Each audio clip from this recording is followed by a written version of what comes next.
मिठी में थींदड़ 3 रोज़ा थर रंग फेस्टिवल जूं तकरीबूं पुॼाणी ते पहुतियूं। तकरीबन में वॾे तइदाद में माण्हुनि शिरकत कई।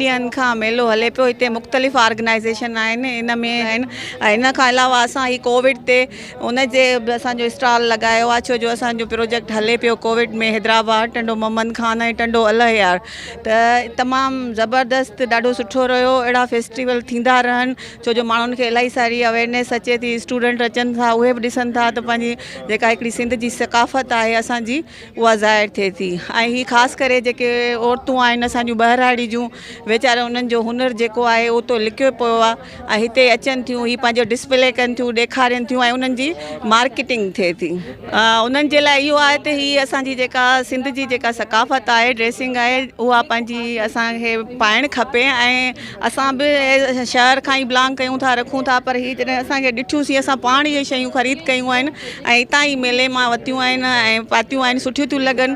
त इहो ई असां बि ॾिसणु चाहियूं था त जीअं ॿिया माण्हू बि ॾिसनि ऐं असांजूं सकाफ़त अॻियां ज़ाहिर थिए जेका सिंध जी आहे। ही असां स्टाल लगायो है डिस्ट्रिक्ट डेवलपमेंट एसोसिएशन थरपारकर की तरफा, DDAT की तरफा ये स्टाल लगायो तो जी माण्हुनि में शऊर पैदा थे, माण्हू किताब वठन।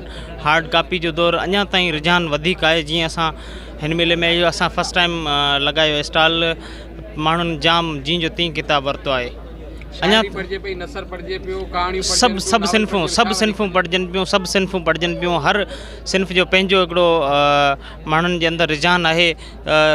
शाइरी बि तमामु सुठी थी पढ़जे, त नाविल बि तमामु सुठा था वञनि, पर तारीख़ जी पुछा अञा ताईं जाम थी थिए माण्हुनि में। मुझे नालो रोहन है और साउथ सिटी हाई स्कूल मिठी में पढ़ाऊँ और थरपारकर से बिलोंग कराऊँ। जो पीरियडिक टेबल जे 118 एलिमेंट्स के जो उनके असेंबल करण जो मुझे जो उनकी पोजीशन है एलिमेंट जी उन पोजीशन ते रखण जो जो रियल में जो पीरियडिक टेबल जो ठहल है उनकी तरतीब वाइज उनके अरेंज करण जो मिनिमम टाइम हिकिड़ो गिनीस वर्ल्ड रिकॉर्ड है। वो गिनीस वर्ल्ड रिकॉर्ड हिकिड़ी पाकिस्तानी छोकरी नटालिया नजम जो 2 मिनट 42 सेकेंड जो हुन गिनीस वर्ल्ड रिकॉर्ड के मूँ इस्लामाबाद साइंस फेस्टिवल में जो इस्लामाबाद में थियो होते मूँ उनके ब्रेक कयो हो 1 मिनट 58 सेकेंड्स में। अने थरपारकर जो नालो पूरे पाकिस्तान पूरी दुनिया में मशहूर किया है। तो ये 9th क्लास जो छोकरो आहे जैं पीरियडिक टेबल के 1 मिनट 58 सेकेंड में ठाई करी पंहिंजे थर जो ऐं पाकिस्तान जो पूरी सिंध जो नालो रोशन किया है। 2 दिन रुके, लोगों को देखा, अब अच्छा लग रहा था अडॉप्ट करना कल्चर को, तो हमने ऐसे ही शौक में अडॉप्ट कर लिया। अच्छा है कि हम यहाँ थर आए तो कुछ लेके जा रहे हैं अपने साथ, उसका कल्चर ही लेके जा रहे हैं। असांजी सिंध जी ॿाराड़ियुनि में असांजो कल्चर, असांजी सकाफ़त, हथ जा हुनर अॼु बि ज़िंदा आहिनि।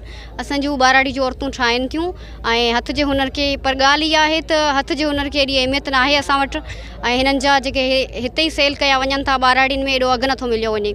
सो हिते अहिड़ा फेस्टिवल थियणु घुरिजनि ताकी उन्हनि खे सुठी रक़म जेका आहे उहा मिले, उन्हनि जा जेके हथ जे हुनर जूं जेके शयूं ठहियल आहिनि उन्हनि जो सुठो मुआवज़ो मिले ऐं अहिड़ा फेस्टिवल थींदा रहनि। ॿी ॻाल्हि इहा आहे त जेके औरतूं ॿाराड़ी में कमु कनि थियूं हथ जे हुनर जो, उन्हनि जा मार्केटिंग लेवल ते उन्हनि जा थर फाउंडेशन या जेके बि इदारनि फेस्टिवल कंडक्ट करायो आहे, ऑर्गेनाइज़ कयो आहे, उन्हनि जा लिंकेजिस, उन्हनि जा राब्ता कराया वञनि ताकी हू हथ जो हुनर जेकी महिनत कनि थियूं उन्हनि जो जेको आहे हैदराबाद, कराची ऐं इस्लामाबाद ॾे सेल थे, उन्हनि जा डायरेक्ट लिंकेजिस राब्ता हुजनि ऐं उन्हनि खे सुठो मुआवज़ो मिली सघे ऐं उन्हनि जो महिनत जो फल मिले। हिते असां वटि जेको हिकिड़ो त हथ जूं जेके शाल ठहनि थियूं उहे इलाही उन्हनि जी डिमांड आहे। ॿाहिरि खां माण्हू अचनि था, उहे चवंदा हथ सां जेके शाल ठहे थी उहा, ऐं उनखां अलावा थरी जेके गज आहिनि उन्हनि जी बि इलाही डिमांड आहे, थरी गज। ऐं उनखां अलावा हथ जो जेकी बि पके जा जेको कमु थियल आहे उनजो इलाही आहे।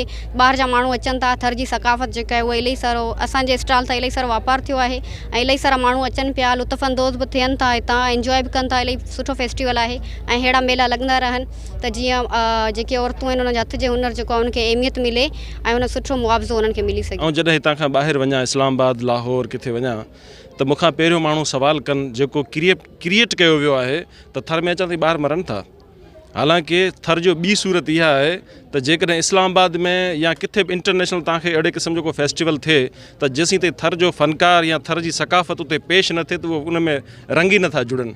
त थर जी हीअ सूरत आहे जंहिंमें हर क़िस्म जी डाइवर्सिटी आहे, हर क़िस्म जो हब आहे, असांजो थर कल्चर जो हब आहे। त जहिड़ो थर में असांखे कल्चर मिले थोड़ो ॿिए पासे नथो मिले, ऐं ॿिए पासे दुनिया में कल्चर उहो आहे जेको पुराणा जेके खंडरात आहिनि या अहिड़ी क़िस्म जी जॻहियूं आहिनि उहे माण्हू पंहिंजो महफ़ूज़ करे वेठा आहिनि, दुनिया जे साम्हूं पेश कनि था। पर हीअ त असां वटि त राफ्ट पैदा कनि थी, तव्हांखे दुनिया में मिसाल कोन थो मिले, हूंदो किथे दुनिया में, पर आउं सम्झां थो हीउ मर्कज़ आहे थर असांजो। त हीअ शइ असांखे उजागर करणु खपे, इन करे उजागर खपे त हिते जेकॾहिं थर में बरसाति नथी पवे त हुनजो अल्टरनेट जेको आहे न उहो असांजो हिन हैंडीक्राफ्ट जे थ्रू हुनजो सोर्स ऑफ इनकम थी सघे थो। तव्हां हुकूमत में वधि खां वधि हथ जो हुनर हिते आहे, हथ जे हुनर जा सिखिया सेंटर छो न खुली सघिया आहिनि थर में? आहिनि, सोशल वेलफेयर डिपार्टमेंट जी तरफ़ां वोकेशनल सेंटर आहिनि, असां वटि नगर पार्कर में बि आहे, हिते बि आहिनि। कुझु फंक्शनल हूंदा, कुझु थी सघे थो उनमें गैप्स हुजनि, किथे थी सघे थो कुझु फंड जी किथे कोताही हुजे, कान ज़रूरु शयूं हूंदियूं, पर मूंखे चङी तरह ख़बर आहे त नगर पार्क में वोकेशनल सेंटर आहे, हले थो। जी डालिया जी अहिड़ो एरियो हिन में इलाही सारो कमु थी थो, कमु करण जी ज़रूरत आहे, कमु एरिया वॾो आहे, तमामु कमु करण जी अञा ज़रूरत आहे, कमु थी सघे थो वधीक अञा। पर हींअर ॾिसो, हींअर जंहिं तरीक़े सां थर खे फोकस कयो आहे, यकीन करियो सॼे, छो त आउं गवर्नमेंट में वेठो आहियां, मूंखे ख़बर आहे जेॾी महिल सॼे समूरनि ज़िलनि जा 30 खनि ज़िला आहिनि उनजी सॼी डेटा साम्हूं रखूं था त पोइ सभ खां वधीक तव्हांखे बजट थर पार्कर खे मिले थो। ऐं वरी जॾहिं थर पार्कर खे फोकस कयूं था सभिनी खां वधीक नगर पार्कर में, इन करे जो उते तमामु वॾा डैम ठहिया आहिनि, छो त माण्हू जेके आहिनि न उहो पाणी माण्हू जो रोज़गार जो ज़रियो आहे, हिते ज़िंदगी आहे पाणी, सो हुते पाणी जा डैम ठहिया आहिनि, 30-32 डैम ठही चुका आहिनि, कुझु अञा डैम अंडर प्रोसेस आहिनि, ठहनि था। त इहो डेवलपमेंट थिए पई, टाइम लॻे थो, ज़ाहिर आहे छो त जेको रेगिस्तानी इलाइक़ो हूंदो न उन में तव्हांखे डेवलपमेंट परे खां नज़र न ईंदी, पर तमामु घणी थी आहे। उन कोयले में बिजली ठही ऐं थर अञा हूंदा सलामकोट वारनि खे मिलियो आहे, ऐं सलामकोट हाणे ॾिसो न मुंहिंजी ॻाल्हि इहा आहे त 660 मेगावाट बिजली हींअर नेशनल ग्रिड खे वञे थी, उनजो ज़ाहिर आहे कुझु परसेंटेज हितां लोकल माण्हुनि खे ॾिनो आहे, पर जीअं जीअं अञा कमु वधे थो, अञा ॿियनि ब्लॉक्स में जीअं कमु हलनि था, हींअर थर हिकिड़ो आहे, पर ऐलान इहो थियल आहे त हींअर सलामकोट खे असां स्टार्ट कयो आहे, अॻिते वञी CM साहब पाण चेयरमैन बिलावल साहब ऐलान करे विया आहिनि हिते त भई असां इस्लामकोट खां रुगो स्टार्ट कयो आहे, पर पूरो थर कवर कंदा। खूबसूरत इन्होंने बनाया है, इससे कि ये है कि लोगों का रोज़गार भी होता है और बच्चे बहुत खुश होकर आते हैं। बच्चों को सीखने के लिए बहुत सी चीज़ें मिलती हैं यहाँ पे सिंध के हवाले से, और हमें बहुत मज़ा आया, थर भी देखा, फेस्टिवल भी देखा, हम बच्चों के साथ बहुत खुश हुए। मां इन लाइ आयमि छो जो मुंहिंजो बचपन खां इंट्रस्ट हुयो इन में कि मां इंजीनियर ऐं डॉक्टर जी फील्ड खे छॾे करे मां आर्ट्स में वञा, छो जो आर्ट्स जी नॉलेज दुनिया में सफ़ा घटि आहे, असांजे पाकिस्तान में त ख़ासि करे इलाही घटि आहे। त इन लाइ असां हिते बि आया आहियूं त जीअं थर जे माण्हुनि खे बि हिन फील्ड जी नो हाउ थिए, जी करे असां त थर खे था पेंट कयूं, लेकिन जेको असां हिते ही पंहिंजो कमु डिस्प्ले कयो आहे, इहे असांजूं असाइनमेंट्स आहिनि पंहिंजियूं।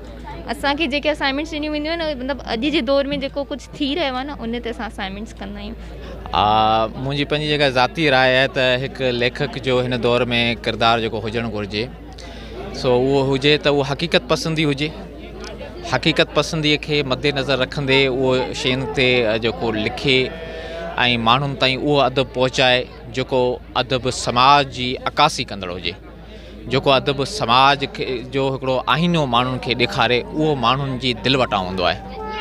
सो आउं हैदराबाद मां हिते आयो आहियां सिर्फ़ु इहा शइ ॾिसण त माण्हुनि जो जेको आहे अदब तरफ़, आर्ट तरफ़, कल्चर तरफ़ त कहिड़ो रवैयो आहे, माण्हुनि खे कीअं ॾिसनि था।